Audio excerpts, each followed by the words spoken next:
오늘 예레미야 29장 11절부터 13절까지 오늘 이 말씀은 당시 남유다가 바벨론의 포로로 끌려가기 직전입니다. 그때 이 예레미야 선지자는 희망의 복음을 선포합니다. 희망의 메시지를 선포하게 되죠. 모든 하나님께서 예레미야 선지자에게 남유다가 포로로 끌려가서 망할 것을 이야기했지만 거짓 선지자들은 그렇지 않다라고 말합니다. 그런데 이 예레미야 선지자는 너희가 포로로 끌려가고 70년 동안 거기서 종살이를 할 것인데 오히려 그것이 너희에게 복이 될 것이다. 그것으로 말미암아 하나님의 사랑을 알고 하나님께서 너희와 함께 하심을 알고 그리고 다시 회복되어서 이제는 더 강성한 나라가 될 것이다 라고 이렇게 예레미야 선지자는 이야기하는 것이죠. 그러나 남유다인들은 그렇게 생각하지 않았습니다. 왜 우리가 하나님을 믿는데 포로로 끌려가야 되느냐 이렇게 생각을 하고 그 말은 하나님께서 너에게 잘못 계시된 말씀이 거짓말하지 말아라 라고 거짓 선지자들의 편에 서서 이 예레미야 선지자를 오히려 핍박하는 그런 장면이 이 예레미야의 말씀입니다. 이 시대도 다를 바가 없습니다. 우리가 부모가 진짜 참 부모는 자녀들을 때려서 혹은 제대로 훈육해서 좀 힘들어도 어려운 가운데서 키우는 게 진짜 부모죠. 지나가다가 남의 자식이 담배를 피우고 있으면 고등학교 중학생이 담배를 피우고 있으면 그냥 놔둡니다. 그러나 내 자식은 그럴 수 없습니다. 내 자식이기 때문에. 그게 바로 하나님께서 이스라엘 백성들을 징계하는 방법이라고 말씀을 하는 것입니다. 저와 여러분에게 약간의 고난이 있고 힘든 거 어려움이 있다 할지라도 하나님만을 바라보고 충분히 이겨낼 수 있기를 주님의 이름으로 축원합니다. 그래서 오늘 소망과 희망의 메시지를 오히려 지금 당장 풍전등화와 같은 이 유다가 남유다가 완전히 멸망될 것 같지만 이 예레미야 선지자는 계속해서 희망의 메시지를 선포하게 되는 것입니다. 여러분, 희망이 없으면은 그 인생은 죽은 거나 다름없죠. 날마다 희망을 갖고 사는 것입니다. 내일 죽을 하루살이도 저는 소망이 있다고 봅니다. 왜? 그렇기 때문에 당장 날개짓을 하면서 하루살이가 무엇을 먹는지는 알 수 없습니다만 그 하루의 삶을 그래도 살고 가죠. 만약에 하루살이가 나는 오늘밖에 못 산다 생각을 하고 오전에 차라리 죽어버리자 그러면 어떻게 되겠습니까? 그 하루를 삶 가운데서도 하루살이는 하루살이의 삶을 삽니다. 오늘 저와 여러분, 우리는 하나님께서 정말 가장 아름답게 만든 그런 그 창조물 중에 최고의 창조물인 인간입니다. 하나님께서 우리에게 날마다 희망을 주시고 소망을 주시면서 내일을 바라볼 수 있게 하시죠. 저와 여러분, 오늘도 희망을 가질 수 있기를 주님의 이름으로 축원합니다. 구약에서는 이스라엘 백성들에게 선지자를 통하여서 계속해서 희망과 소망의 메시지를 줍니다. 이를테면 홍해를 건너서 가나안 땅을 갈 수 있다. 광야에서도 계속해서 희망을 주십니다. 또 다윗 왕과 같은 그런 출중한 왕을 세우셔가지고 이스라엘의 부강함에 소망을 주어서 이스라엘, 너희 나라는 하나님이 함께만 한다면 주위의 모든 열방들이 너희를 향하여 절을 할 것이다. 이런 희망을 주는 그 메시지를 이 다윗 왕에게 준 것입니다. 또 포로로 끌려갈 때도 오늘과 같이 회복의 메시지를 주셨고, 그리고 죄에 매여서 그들이 이방인을 섬기고 그리고 하나님을 멀리하고 그럴 때에도 온 이스라엘 백성들에게 계속해서 선지자를 통해서 그들에게 희망을 불어줍니다. 너희는 돌아오라. 너희는 돌아오라. 하나님이 너희와 함께 하신다. 하나님이 너희 주가 되신다. 계속해서 말씀을 하고 있죠. 결국은 그들에게 너희 이제 이스라엘 너희 땅에 앞으로 하나님의 아들 메시아가 올 것이다 라는 그런 희망까지도 계속해서 선지자들에게, 구약에 보면 구약 성경이 어려운 것 같고 제사 이야기도 나오고 역사 이야기도 나오지만 구약의 이야기의 핵심은 뭐냐? 예수 그리스도가 오신다 이것입니다. 신약의 이야기는 예수 그리스도께서 오신 것을 적은 것입니다. 그러니까 구약에서 계속해서 어떤 내용이 있든지 간에 그 내용의 결론은 뭐냐? 메시아가 오신다. 하나님의 아들이 오신다. 너희를 완전한 구원 상태로 만들기 위하여 오신다. 이것이 구약의 메시지인 것이죠. 12월 달이 희망의 달인데 왜 12월을 희망의 달이라고 하는가? 그것은 바로 성탄절이 있기 때문에 그렇습니다. 성탄절이 진짜 언제냐? 성탄절이 지금 12월 25일이 맞냐? 그런 문제를 떠나서 어쨌건 우리는 12월 달에 성탄절을 절기로 지킵니다. 이 12월, 이 한 해 마지막에 내년 새해를 바라보면서 예수 그리스도를 만나 새롭게 새 출발하는 인생을 만들어주는 것입니다. 그래서 아마도 성경학자들이 그런 의미에서 성탄절을 12월 25일로 하지 않았는가 생각을 해봅니다. 저와 여러분, 예수 그리스도께서 이 땅에 오신 것이 이 가장 우리들에게 인생에 있어서는 가장 축복이라는 것을 말씀을 드립니다. 하나님은 그의 자녀들에게 희망을 주시는데, 하나님의 택한 자들에게 희망을 주시는데, 하나님의 백성들에게 희망을 주시는데, 그 희망의 절정이 바로 예수 그리스도인 것입니다. 성탄절에, 그래서 성탄절의 메시지 중에서 가장 중요한 메시지는 마태복음 1장 23절입니다. 우리 한번 마태복음 1장 23절을 한번 다 같이 보죠. 자, 시작. 보라, 처녀가 잉태하여 아들을 낳을 것이요 그 이름은 임마누엘이라 하리라 하셨으니, 이를 번역한즉 하나님이 우리와 함께 계시다 함이라. 아멘. 그 이름이, 예수님이 오셨는데 그 이름의 뜻이 뭐냐? 임마누엘, 우리와 함께 하신다는 것입니다. 하나님이 우리와 함께 하신다는 것은 구약의 사상으로서는 전혀 상상할 수 없는 것입니다.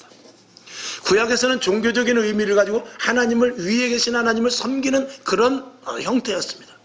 그러나 임마누엘, 하나님께서 이 땅에 오셔서 우리와 함께 하신다. 내가 내 안에 들어가겠다. 너가 내 안에 있고 내가 너희 안에 있겠다. 이렇게 말씀하신 것은 엄청난, 그 당시로서는 파격적인 사건이 아닐 수 없는 것이죠. 그래서 인생의 최대의 축복은 하나님이 우리와 함께 하는 것입니다. 아멘. 자, 성경 창세기 1장 26절을 보겠습니다. 시작. 하나님이 가라사대 우리의 형상을 따라 우리의 모양대로 우리가 사람을 만들고 그로 바다의 고기와 공중의 새와 육축과 온 땅과 땅에 기는 모든 것을 다스리게 하자 하시고. 누가 그랬어요? 하나님께서. 성부와 성자와 성령님께서. 여기 보니까 하나님이 가라사대 우리의 형상을 따라 그랬습니다. 나의 형상, 개인의 형상이 아니라 우리의 형상, 성부와 성자와 성령의. 우리가 하나님을 어떻게 생겼는지 모릅니다. 그런데 하나님이 이 땅에, 하나님이 인간의 형상을 입고 오신 분이 바로 예수님이십니다. 그것은 우리에게도 하나님의 형상을 갖게 하셔서 우리 안에 주님이 계신다는 그 의미가 이제 계속해서 말씀으로 나가게 될 텐데, 하나님께서 오늘 창세기 1장 26절에서 우리의 형상을 따라 우리의 모양대로 만든다 그랬어요. 누구의 형상대로 만드냐? 하나님의 형상대로. 우리가 이 컵을 만들 때는 컵의 용도가 있습니다. 그래서 물을 담기 위해서, 혹은 또 이 화병 같은 거는 꽃을 담기 위해서 그릇을 만든 것입니다. 하나님께서 돼지나 토끼나 혹은 강아지나 이런 것들은 하나님의 형상이 아닙니다. 근데 오로지 인간만큼은 하나님의 형상을 따라 만들었습니다. 이 형상이라는 것은 그릇입니다. 그릇을 만들었을 때는 그릇 자체가 중요한 것이 아니라 그릇 안에 무엇을 넣어주겠다는 것이죠. 저와 여러분, 그래서 하나님께서 우리를 하나님의 형상대로 우리를 만들었어요. 그래서 하나님의 형상으로 만들어진 우리 속에, 형상으로 만들고 거기에 하나님께서 입으로 생기를 부으시사 그 안에 생명이 들어가게 하시고, 그리고 온전한 인간으로 만드신 것입니다. 죄로 말미암아 인간은 타락이 됩니다. 하나님이 떠나게 됩니다. 예수 그리스도로 말미암아 우리를 다시 구원하셔서 우리를 부르셔서 우리 안에 성령을 넣어주시고, 우리 안에 내가 너와 함께 하겠다고 말씀하시며, 내가 너와 영원히 함께 하겠다고 말씀하시면서 우리와 함께 하시는데, 이것을 회복이라고 말하는 것입니다. 그러니까 인생에 있어서 가장 큰 축복은 주님이 우리와 함께 하시는 것입니다. 어떤 것이 완성이 되기 위해서는, 자, 조금 전에 그릇으로 말씀을 드렸는데, 그릇이 완성되기 위해서는 금고를 만들었으면 그 안에 금이 있어야 온전한 금고의 역할을 감당합니다. 꽃병을 만들었으면 그 꽃병에 꽃이 꽂아졌을 때 완성이 되는 것입니다. 인간의 완성은 우리 안에 하나님이 계실 때 완성되는 것입니다. 그걸 완전체라고 하는 것입니다. 세상은 하나님이 없이 살아갑니다. 그들은 완전하지 못합니다. 우리가 교회에서 하는 일이 바로 그것인 것입니다. 자, 이 땅에서 그래서 가장 행복을 누리는 사람은 누구냐? 온전하게 된 예수 그리스도를 믿는 사람밖에 없다라고 해도 과언이 아닌 것입니다. 그것이 바로 우리 인간에 있어서 가장 마지막 결론인 것입니다. 그러니까 우리가 예수를 믿지 못하고 하나님을 알지 못하고 세상에 나서 자기 마음대로 사는 사람과 예수를 믿고 하나님을 알고 우리 안에 주님이 계셔서 내 안에 주님으로 말미암아 사는 사람의 그 차이는 엄청난 차이인 것이죠. 왜냐하면 완성된 것과 완성되지 못한 것의 차이라고 말할 수 있는 것입니다. 오늘 저와 여러분, 가장 행복을 누릴 수 있는 조건이 우리 안에 온전히 주님이 계심으로 말미암은 것입니다. 저와 여러분 예수 그리스도를 주로 영접하고 예수 그리스도를 믿음으로 말미암아 저와 여러분 안에 주님이 계시는 줄로 믿습니다. 그럴 때 온전한 행복을 찾을 수 있는데, 우리는 내 안에 주님이 계신다는 것을 어떻게 해야 되느냐? 분명하게 믿어야 되는 것입니다. 이걸 믿는 믿음으로 말미암아서 우리 안에 주님이 계셔서 주님으로 말미암아 사는데, 거기에 놀라운 축복과 은혜와 사랑과 그리고 인간으로서 하나님과의 관계로 말미암아 누릴 수 있는 놀라운 은사, 이런 것들까지 포함돼서 우리들에게 주어지게 된다는 것입니다. 반드시 우리 안에 예수 그리스도의 영이, 반드시 우리 안에 주님이 계실 때 그런 일들이 일어나게 되는 것이죠. 자, 우리에게 희망을 주시는데, 이 희망이 있는 사람과 희망이 없는 사람은 전혀 다릅니다. 희망이 있는 사람은 고난을 이기는 힘을 갖게 됩니다. 자, 부모가 고생을 했을 때 누구 때문에 고생을 합니까? 자녀들 때문에 고생하는 것입니다.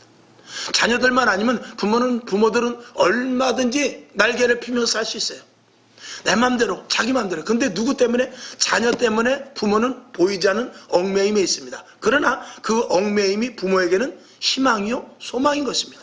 자녀들이 올바르게 자라나고 자녀들이 점점 성숙되고 자녀들이 어른이 되는 모습을 보면서 자기 자신을 닮아가면서 자녀들이 자라나는 것을 보면서 부모의 아무리 힘든 거 어려움이 있다 할지라도 희망을 갖고 소망을 가지면서 자라나게 되죠. 우리가 예수 믿는 것도 마찬가지입니다. 하나님께서 우리에게 소망을 주시는 것은 우리 안에 주님으로 말미암아 살기를 원하고 주님으로 말미암아 살아서 예수 그리스도께서 사셨던 그 모습을 따라갈 때 하나님은 기쁨을 가지고 우리들에게 더 큰 축복을 주시게 되는 것이죠. 희망이 없는 사람들이 너무나 많은 시대입니다. 지금은 희망, 절망도 아니고, 절망하는 사람들도 많습니다만, 희망, 절망, 제가 자주 말씀을 드립니다만, 희망을 분명히 가져야 되지만, 어떤 사람은 절망 속에 있는 사람도 있습니다. 나는 앞일이 왜 이럴까? 나는 앞길이 없을 것 같은데. 근데 그런 사람은 그럼에도 불구하고, 아니지. 내가 다시 소망을 가져야지. 그런 일이 있을 수 있습니다. 그런데 이 무망자가 있습니다. 무망. 아무 개념도 없고, 아무 생각도 없고, 이건 희망이나 절망뿐 아니라 아예 아무런 그 개념이 없는 그런 사람들이 요즘 젊은 사람들 가운데 너무나 많습니다. 그래서 오늘 하루 주어진 대로 그냥 냉장고에 있으면 냉장고에 있는 거 꺼내 먹고, 그냥 친구 만나서 하루 놀면 그만이고, 내일에 대한 소망, 내가 이렇게 살면 안 되는데 하는, 나는 왜 이러지 하는 그런 절망조차도 없는 무망의 사람들이 너무나 많다는 것입니다. 이 무망의 시대에 소망을 줄 수 있는 것은, 희망을 줄 수 있는 것은 바로 복음밖에 없는 것입니다. 교회밖에 없는 것이죠. 우리 그리스도인들은 하나님이 함께 하심으로 말미암아서 절대적으로 우리는 무망이나 절망은 없습니다. 오직 희망을 가지고 살아갈 뿐이고, 그 희망의 궁극적인 목표는 저 영원한 하늘나라인 것이죠. 자, 빌립보서 4장 13절을 한번 보겠습니다. 사도 바울은 이렇게 말합니다. 시작. 내게 능력 주시는 자 안에서 내가 모든 것을 할 수 있느니라. 아멘. 이것이 그냥 단순한 하나의 문장이 아니라 이 사도 바울이라는 위대한 대사도가 직접 자기가 체험한 것을 기록한 거예요.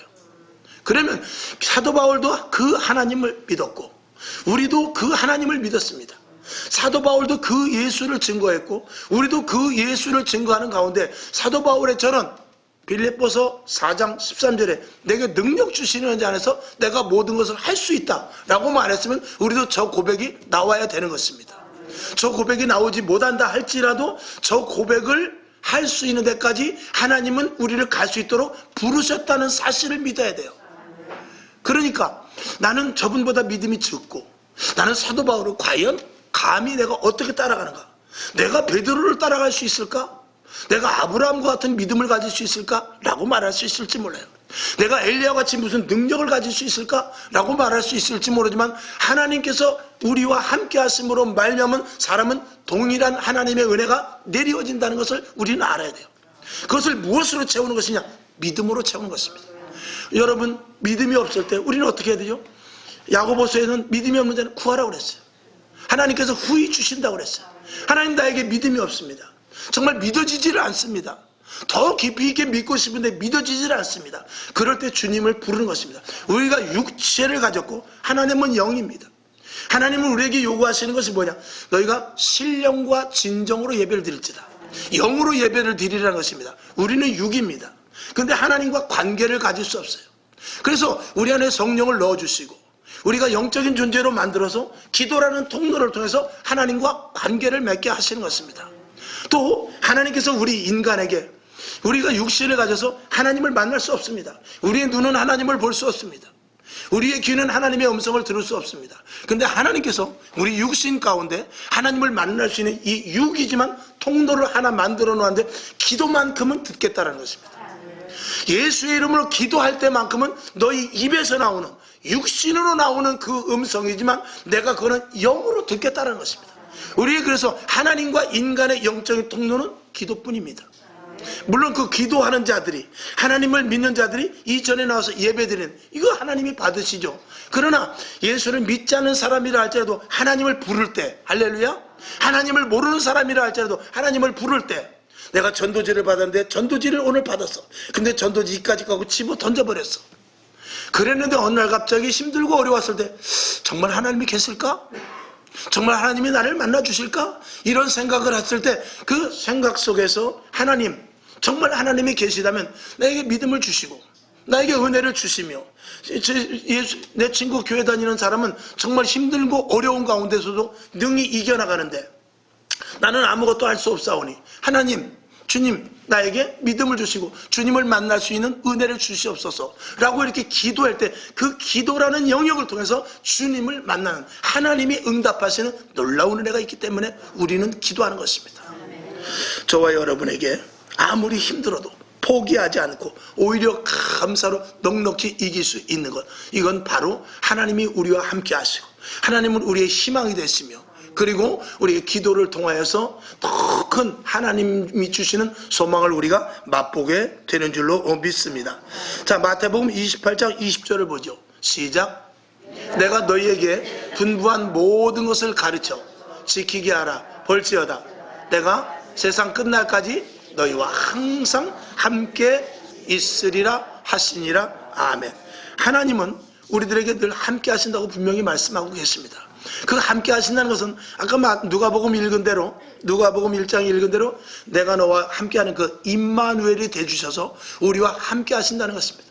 하나님이 우리와 함께 하실 때는 그때는 내 인생이 아니라 하나님이 나와 함께 하는 것입니다. 여러분, 만약에 여러분이 대통령이 된다고 하면 여러분의 삶은 없어지는 것입니다. 여러분이 국회의원이 된다면 우리 개인의 삶은 없어지는 것입니다. 그때부터는 공인이 되는 것입니다. 공인이 되어서 아침에 일어나서부터 저녁 때까지 무슨 일을 해야 되냐, 집에 와서 잘 때도 국회의원으로서의 생각만 해야 돼요. 모든 일 보는 게 그 전에 내가 국회의원 전에 했던 모든 것들은 다 뒤로 밀어놔야 돼요. 그래서 국회의원이 되면 가졌던 주식까지도 다 팔아야 되는 거예요. 왜냐? 국회의원의 일에 전념하기 때문에 그렇죠. 오늘 저와 여러분이 하나님이 우리와 함께 하시고 주님이 나와 함께 하셔서 내가 하나님의 사람이 됐다는 것은 이제는 나는 없어지고 하나님이 나와 함께 하심으로 말하면 하나님의 의도대로 사는 사람이 된다는 것입니다. 그때 하나님의 영역 안에서 일하게 되는데 그 하나님의 영역 속에서 일하는 것은 놀라운 일들입니다. 우리가 육신으로 생각하지 못했던, 육신으로 가히 상상하지 못했던 일들이 하나님으로 말미암아 우리와 함께 하심으로 하는데, 그것을 바로 기적이라고 말하는 것입니다. 표적이라고 말하는 것입니다. 우리에게는 하나님께서 주시는 놀라운 은사도 있어요. 또 그리고 우리가 가히 상상할 수 없는 꿈과 환상도 꾸게 되는 것입니다. 이런 일들은 우리가 사람이 미친 것이 아니라, 왜 이렇게 신비주의가 아니라, 하나님은 신비한 분입니다. 사람으로서는 알 수 없는 신비한 분입니다. 우리가 신비주의에 빠져서 신비한 쪽으로 계속 가면 안 되지만, 하나님의 신비는 우리가 반드시 체험할 수 있어야 돼요. 그래서 남들이 알지 못했던 그 믿음의 증거들을 우리가 가져야 되는데, 그것은 하나님이 우리와 함께 하심으로 말미암은 증거가 되는 것입니다. 여러분에게 많은 체험이 있길 바랍니다. 꿈을 꾸십시오. 환상을 보십시오. 기적이 일어나길 원합니다. 기도하는 대로 이루어지길 원하는 거예요. 이건 하나님께서 우리에게 주신 은혜요, 하나님의 자녀로서의 우리가 가질 수 있는 특권인 것입니다. 그 내 방법, 내 생각, 내 경험, 내 지식으로 하다 보면 언제든지 한계에 부딪히고, 그리고 내가 워낙 똑똑하고 내가 워낙 가진 게 많아서 출세할 수도 있지만, 그건 하나님의 사람으로서가 아니라 그건 한 인간으로서 성공하는 것이죠. 우리가 서두에 말씀을 드린 대로 하나님은 우리들에게 하나님의 형상대로 만들었었어요.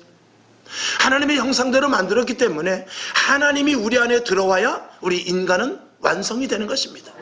그 완성된 인간으로서의 삶은 가난해도, 사도 바울의 고백까지, 내가 가난해도, 부해도, 그리고 곤고한 데 있다 할지라도, 내가 핍박 가운데 있다 할지라도, 그리고 어떤 가운데 처했다 할지라도 하나님이 나와 함께 하심으로 말미암아 모든 것들을 넉넉히 이긴다고 그랬어요.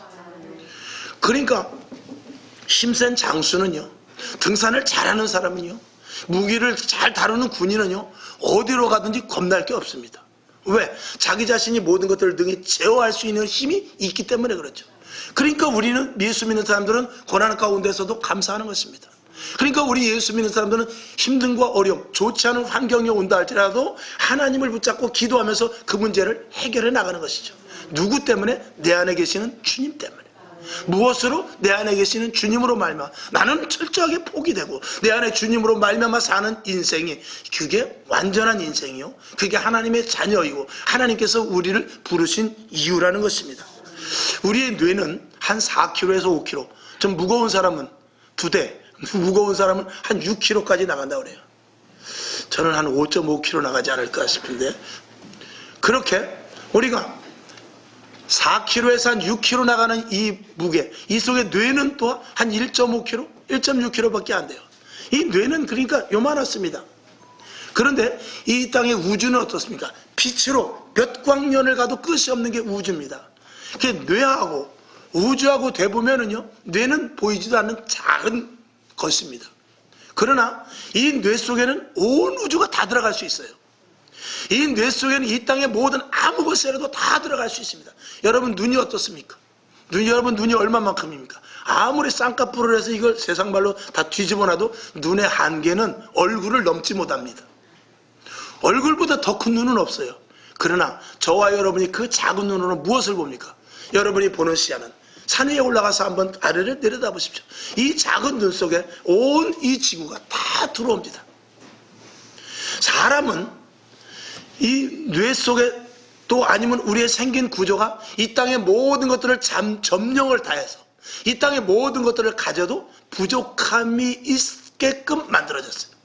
그건 무엇이냐? 우리는 물질을 원하고 또 권력을 원하고 명예를 원하지만 그것이 내 안에 아무리 들어도 이 뇌 속을 채우지 못합니다. 이 마음을 채우지 못합니다.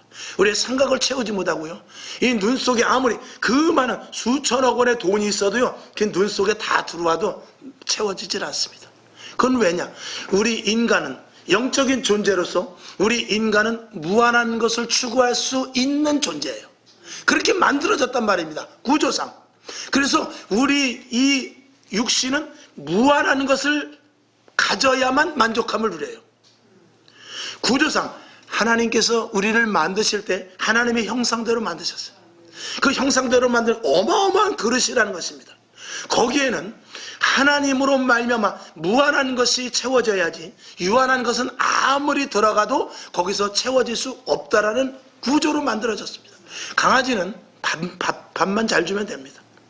오늘 뼈다귀 주고 내일 생선 주고 그러면 주인밖에 모릅니다. 사람은 그렇지 않아요. 수천여 원이 있어도 만족하지 못합니다.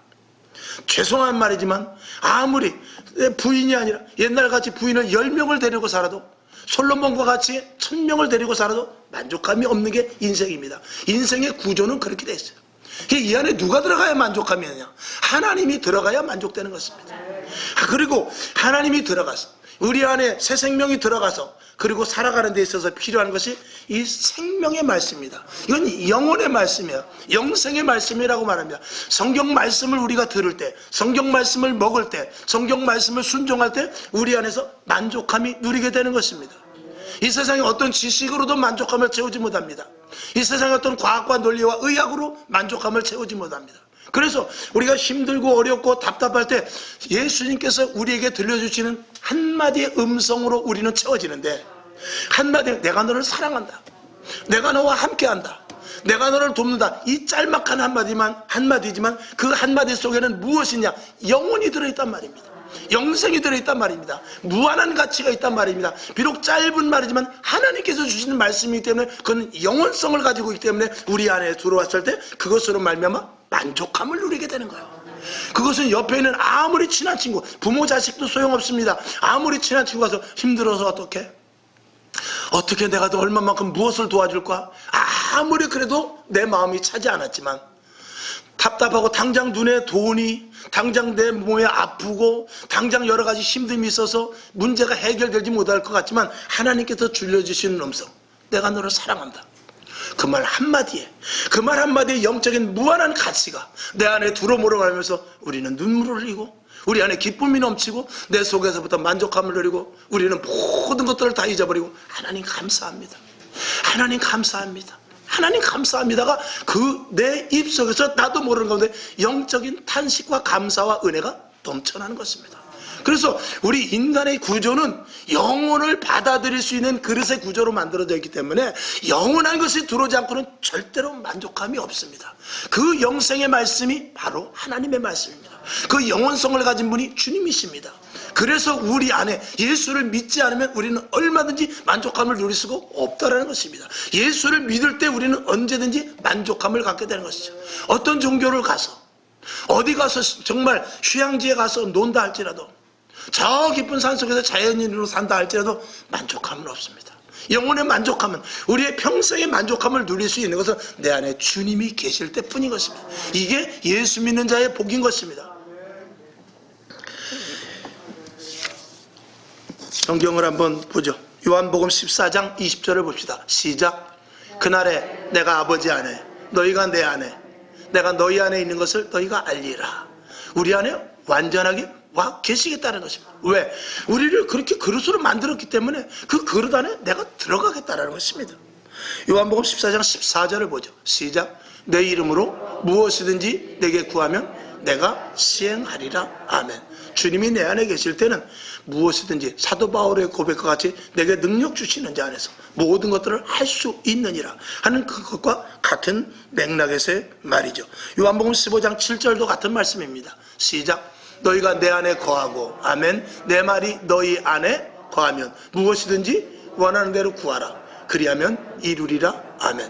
여기서 무엇이든지 원하는 물질, 건강, 환경 이런 모든 것들을 망라해서 이야기하는 것이지만 그것보다도 무엇이든지 구하라고 했을 때 주님께서 이루리라 한다는 것은 그 안에 주님이 와 계신다는 것입니다. 여러분, 어떤 아내가 남편이 일을 나갑니다. 여보, 지금 고지서가 들어왔는데 이번에 전기세가 많이 나왔어. 돈 줘야 돼. 여보, 우리 아들 이번에 학자금 나왔어. 여보, 우리 지금 내 거 옷이 다 떨어졌는데 옷 사야 돼. 여보, 그러고 보니까 쌀도 떨어진 것 같아. 그러면 남편이 듣다가 뭐라 하냐면, 그러지 말고 그냥 돈 달라고 그래. 그러면 돈이 얼마가 필요하다고 얘기하면 그냥 주는 건데, 이것저것 아무리 얘기하면 남편은 출근길에 짜증만 날 뿐이죠. 자, 우스갯소리로 그렇게 말씀을 드렸습니다만 우리 안에서 만족은 없습니다. 우리 안에서는 오직 예수 그리스도, 하나님이 내 안에 오셔야만 우리 인생은 만족감을 누릴 수 있는 구조로 인생이 만들어졌다. 이걸 우리가 아는 것이 교회입니다. 저희 교회가 이제 20년 됐습니다. 20년 동안 우리 교회 그 일을 한 것입니다. 하나님이 함께 하셔야 됩니다. 여러분, 이 다니다 보면 피켓 같은 거 들고 있는 데 있잖아요. 하나님은 여러분을 사랑하십니다. 하나님이 우리와 함께 하십니다. 이런 것들 많이 보셨지 않습니까? 왜 그렇습니까? 주님이 아니면, 하나님이 함께 하시지 않으면, 성령님이 우리와 함께 하시지 않으면 우리는 절대로 만족함을 누릴 수가 없기 때문에 그렇습니다. 그런데 이 일이 만만치 않은 것이 있으니 바로 마귀와 사단의 방해가 있기 때문에 그렇습니다. 그들은 교회를 세우지 못하게 합니다. 그들은 우리에게 하나님과 함께 있는 것에 대해서 허락을 하지 않습니다. 그리고 하나님과 함께 하기보다는 세상의 돈, 세상의 권력, 세상의 친구를 더 의지하도록 계속해서 부추깁니다. 그래서 출세해야지, 사업이 잘 돼야지, 좋은 친구를 만나야지, 이런 것들에 대하여서 하나님을 더욱더 의지하지 못하게 하고 세상 것들을 의지하게 합니다. 그러나 만족함이 있습니까? 그 만족은 일시의 만족은 있을 수 있을지 모르지만 영원한 만족은 없다라는 것입니다. 예수님은 그래서 이 땅에 마귀를 멸하러 오셨고 교회는 그 일을 하는 것입니다. 자, 요한 1서 3장 8절을 한번 보겠습니다. 시작. 죄를 짓는 자는 마귀에게 속하나니 마귀는 처음부터 범죄함이니라. 하나님의 아들이 나타나신 것은 마귀의 일을 멸하려 하십니다. 마귀의 일은 무엇입니까? 우리가 예수 못 믿게 하는 거예요. 하나님이 온전하여 내 안에 오셔서 하나님만이 나의 온전함이 되신다. 하나님이 아니면 나는 죽을 수밖에 없다. 이것을 계속해서 방해하는 것이죠. 그냥 교회 다녀. 일주일에 한 번만 가. 급하면 세상 일이 더 급하지. 결혼식이 급하지. 상가집에 가야지. 김 사장 만나서 이번에 큰 사업 사인해야지. 이런 것들로 계속해서 온전히 하나님이 나의 중심이 되는 것을 자꾸 가로막게 하는 것이 바로 마귀인 것입니다. 자, 마태복음 16장 18절을 한번 보죠. 시작. 또 내가 네게 이르노니 너는 베드로라. 내가 이 반석 위에 내 교회를 세우리니 음부의 권세가 이기지 못하리라. 아멘. 교회는 마귀가 틈타지 못하는 구조로 되어 있습니다. 그래서 교회는 계속해서 예수 그리스도의 복음만 전하는 것입니다. 그래서 교회는 자신 있게 예수 믿으면 천국 갑니다. 예수 믿으면 우리에게 온전한 평안이 옵니다.